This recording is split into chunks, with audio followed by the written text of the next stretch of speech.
The stories presented in this video are real, but we have changed the characters' names and altered images to protect their identities. The creator of this video is not an investigative officer. These narratives have been sourced from various internet platforms. Our intent is not to accuse or target anyone in particular. Thank you for understanding.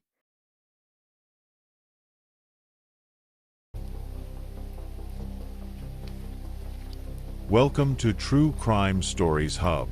We explore a terrifying case today from the peaceful Louisiana suburb of Metairie, where an extramarital affair ended tragically.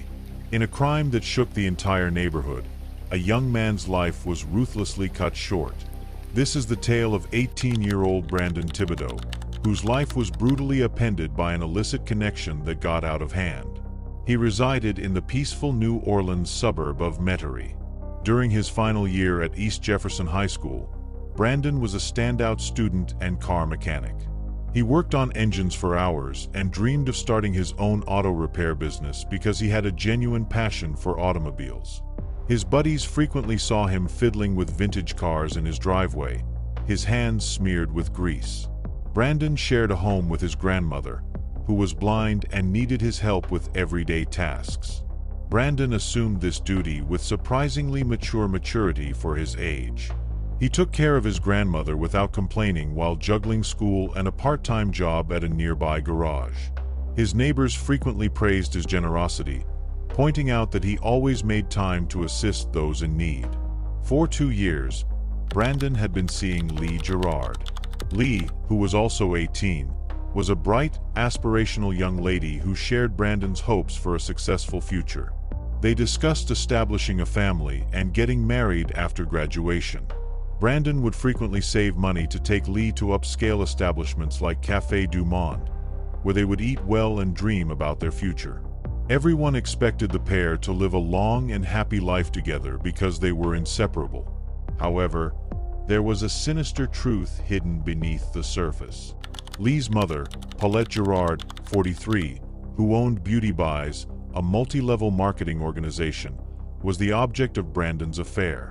Despite her wealth and beauty, Paulette had a tense relationship with her daughter and frequently vied with her for men's attention. A secret that plagued Brandon and made his life more difficult than he had anticipated was his affair with Paulette.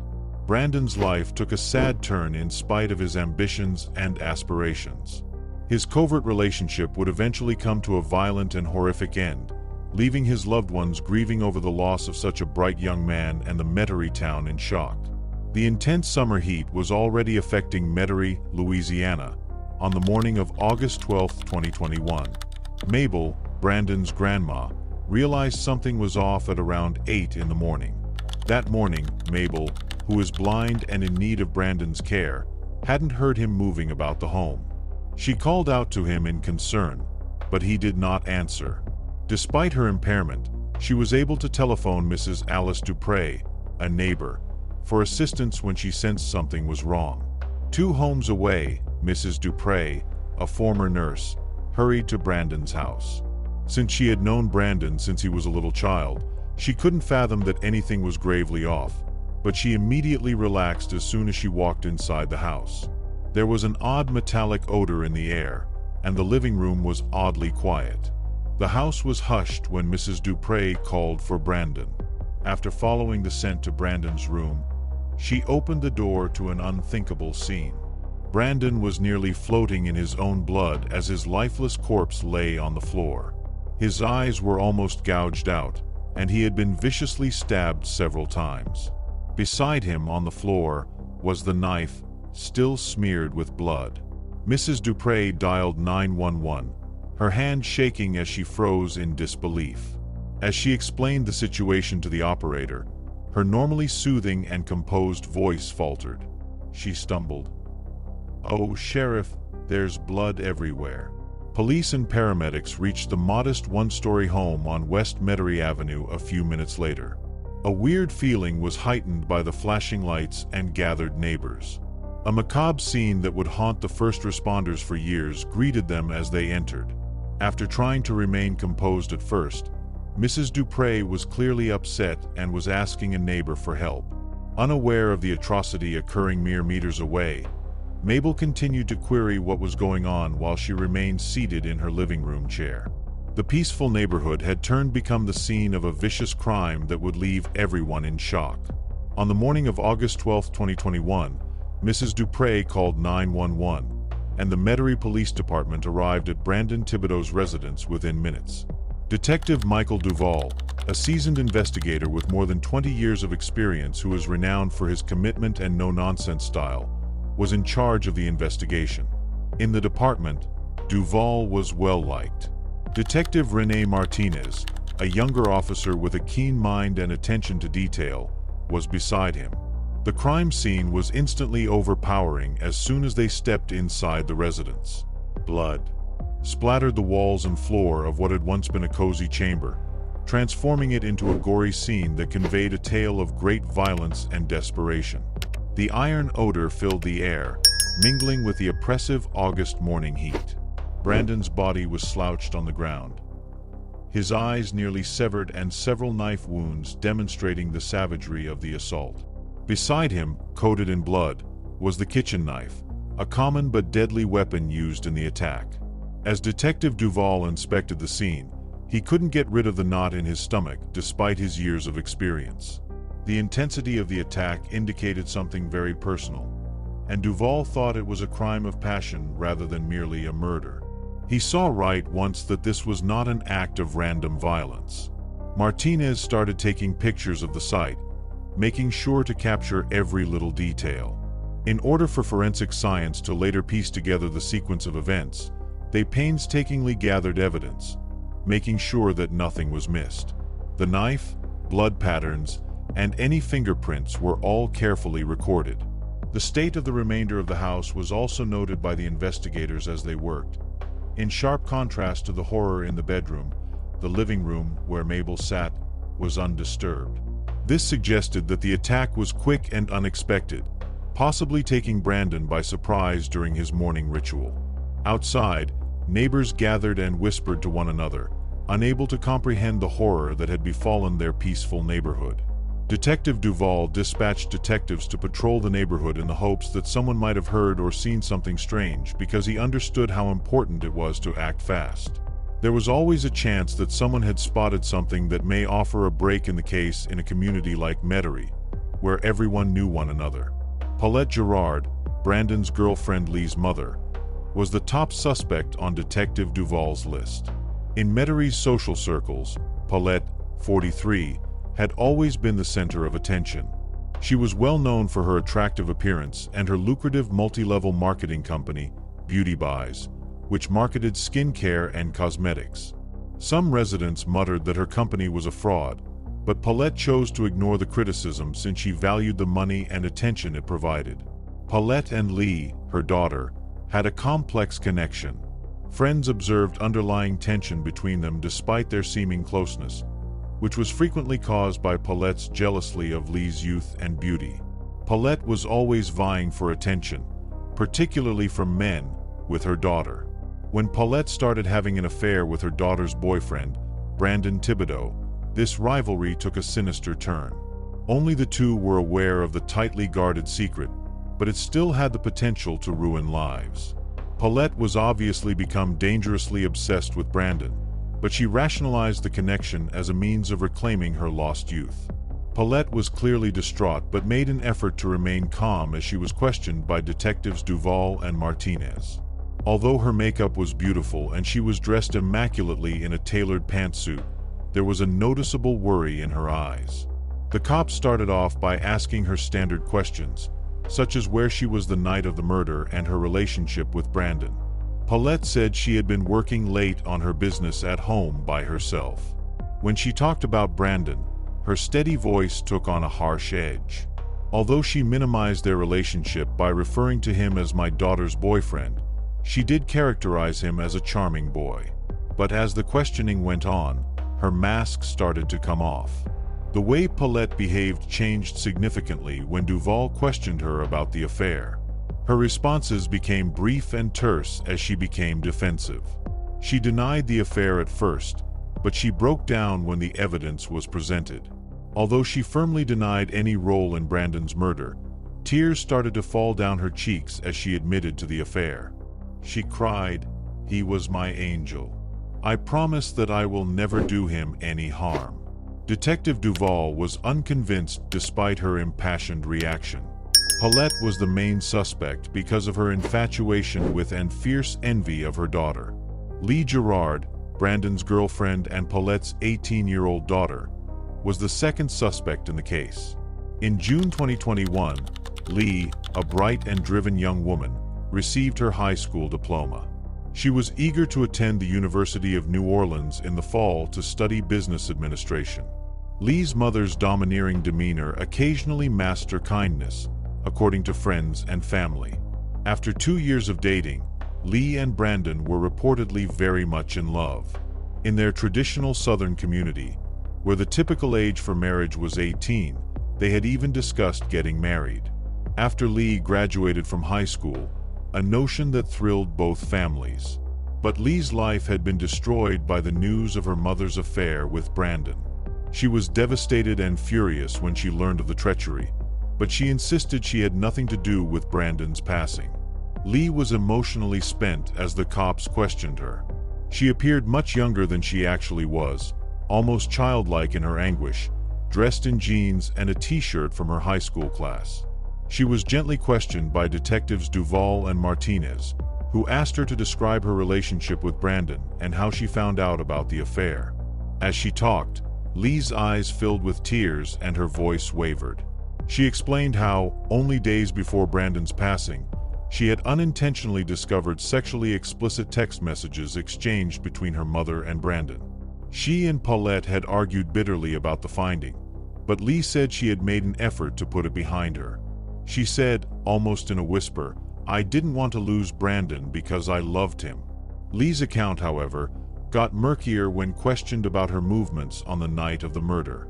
Although she found it difficult to describe the night, she maintained that she had attended a sleepover at her friend Taylor's house, which was only a few blocks from Brandon's residence. When asked separately, Taylor acknowledged that Lee had been present but added that Lee had departed at midnight, some hours before the murder was thought to have occurred.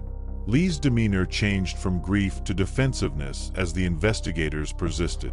She denied having anything to do with Brandon's death, but it was clear that she was angry. She repeated, her hands shaking as she spoke, "I would never hurt him." Lee sobbed hysterically after being shown the evidence of the affair, which included the graphic communications Paulette sent to Brandon.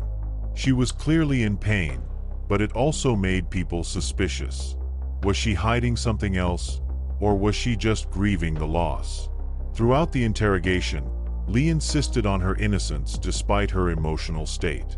Although she acknowledged feeling angry and betrayed, she maintained that she was incapable of murder. But Detective Duval had unanswered questions because of her flimsy alibi and the depth of her feelings. Richard "Rick" Gerard, Paulette's husband and Lee's father, was the third suspect in the case.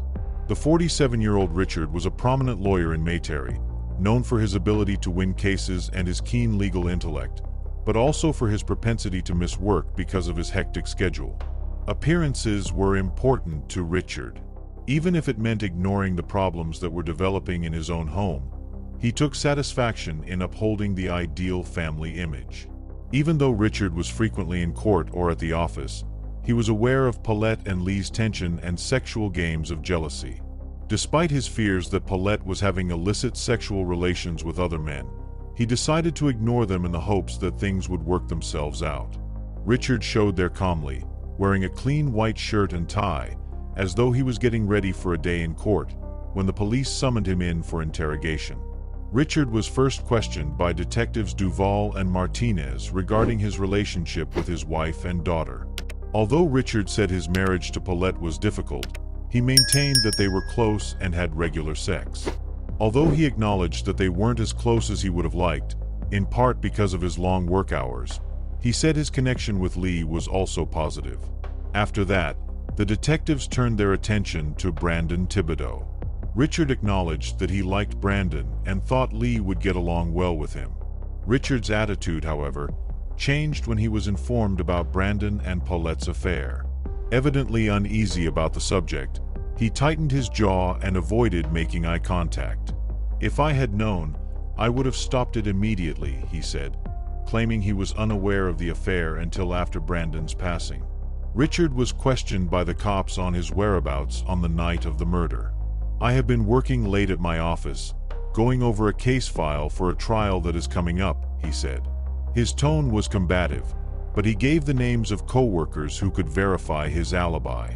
Richard appeared to be concealing something from the interrogation because of his composed but aloof reaction. Richard insisted that he was innocent and had nothing to do with Brandon's death as the interview went on. But his unwillingness to talk about the affair and his seeming disinterest in the matter made the detectives uncomfortable. Was Richard concealing something to preserve his family's reputation, or was he genuinely ignorant of his wife's behavior? Although Richard presented a composed front, concerns were aroused by his evasiveness during the interrogation. There was more to his story than he was revealing, and the detectives couldn't get rid of the suspicion. The investigation would take a different turn after the police received a tip on a sweltering afternoon in mid-August 2021. Detective Duval's phone rang at about 3 p.m. The anonymous informant claimed to have vital information regarding Paulette Girard, one of the primary suspects in Brandon Thibodeau's murder. The informant alluded to a secret Paulette had been keeping for years, something far more sinister than an affair. The investigators didn't spend any time. Paulette's office was in a small, unremarkable building on the outskirts of Metairie, and they drove directly there. Beauty Buys, the name of the multi-level marketing company Paulette had been operating for almost 10 years, was displayed above the door. The office appeared to be just another modest business from the outside, but the detectives would find a startling twist inside. The detectives were startled by the strange silence as they walked into the office. Despite the abundance of cosmetics and shelves stocked with lotions, creams, and makeup, there were no staff members in the area. At the rear of the office, Detective Martinez saw a locked door. The key was hesitantly turned over by Paulette's assistant, a reticent young woman in her early 20s, after some convincing. What the detectives discovered in Paulette's private office, which was behind the door, was both unsettling and illuminating. Photographs of Brandon were plastered over the walls, and the majority of them were inappropriate and sexually graphic. A sort of temporary altar, complete with candles, trinkets, and handwritten inscriptions, was set up in one section in his honor. Paulette's preoccupation with Brandon was obviously much more than just a casual relationship. That wasn't all, though. The detectives discovered a pile of documents that revealed Beauty Buy's sinister side while searching the office. The marketing plan was more than simply a company. It was a fraud that targeted low-income Southern women, many of whom were unmarried mothers with financial difficulties. According to the records, Paulette had been taking advantage of these ladies by persuading them to spend thousands of dollars on cosmetics they were unable to sell and making them work up to 20 hours a day in order to settle their debts. These women were desperate because the financial hardship had destroyed hundreds of lives. Paulette's fraudulent activities were discovered, which gave rise to a new reason for the murder. Paulette's world was collapsing, and she might have committed murder as a result of the need to uphold her reputation and her compulsive love for Brandon. With this new information, the authorities were able to paint a more complete picture of Paulette Girard, a woman who would kill to keep her secrets safe. Although the investigators were aware that they were coming closer to the truth, they also understood that it would be difficult to fully unearth Paulette's misdeeds. The police in Metairie, Louisiana, were at last prepared to take action on August 21, 2021. There was no question who was responsible for Brandon Thibodeau's horrific murder when all the evidence was gathered, including the unsettling information found in Paulette Girard's office. Paulette, 43, committed an unimaginable act as a result of her growing sexual obsession with her daughter's boyfriend. The kitchen of his grandmother's home, where Brandon had taken Paulette on multiple occasions for covert meetings, was where she confronted him the night of the murder. Paulette snatched up a kitchen knife and repeatedly stabbed Brandon out of envy and a fear of losing control.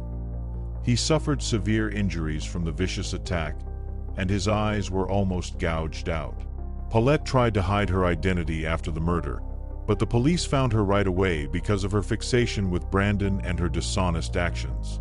On August 21st, early in the morning, the arrest occurred. Just as the dawn was rising, police showed up at Paulette's opulent residence in a peaceful suburban neighborhood. Paulette answered the door as they knocked, still wearing her silk pajamas, obviously not expecting guests. She was calmly told by the cops that she was being held in connection with Brandon Thibodeau's death. Paulette's response was a mixture of disbelief and surprise. Despite her best efforts to remain calm, the officers could see the fear in her eyes. Her neighbors looked on in shock as Paulette was handcuffed and taken to the police vehicle.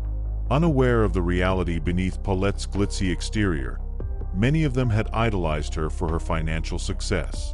The community rapidly learned of her incarceration, and by the time the police car drove away, rumors were already circulating. Paulette was booked and put in a holding cell back at the station. When the cops questioned her, she said she was innocent and denied everything. But the cops were certain they had the proper person because the evidence against her was so strong. Brandon's family, who had been living in terror and uncertainty since his murder, felt relieved by the arrest. Paulette Girard's arrest brought the police one step closer to bringing Brandon Thibodeau justice, but the case was far from ended. On November 8, 2021, Paulette Girard's trial for Brandon Thibodeau's murder got underway at the Jefferson Parish Courthouse in Metairie, Louisiana. Every detail of the case was covered by local media publications, including the Times-Picayune, which garnered a lot of attention. There were many people in the courtroom who were interested in watching the case progress. Assistant District Attorney Mark Tremblay, a seasoned attorney renowned for his perseverance in the courtroom, headed the prosecution. Tremblay, 52, was known for being meticulous and trustworthy, and this instance was no different. He portrayed Paulette as a woman motivated by obsession and envy right from the beginning. He maintained that after Brandon attempted to stop their affair, Paulette had savagely killed him in a fit of wrath. He supported his argument with both tangible proof and investigators' testimonies. Tremblay further enhanced Paulette's reputation as a cunning and dangerous individual by exposing her fraudulent operations at beauty buys as a plan that took advantage of weaker women.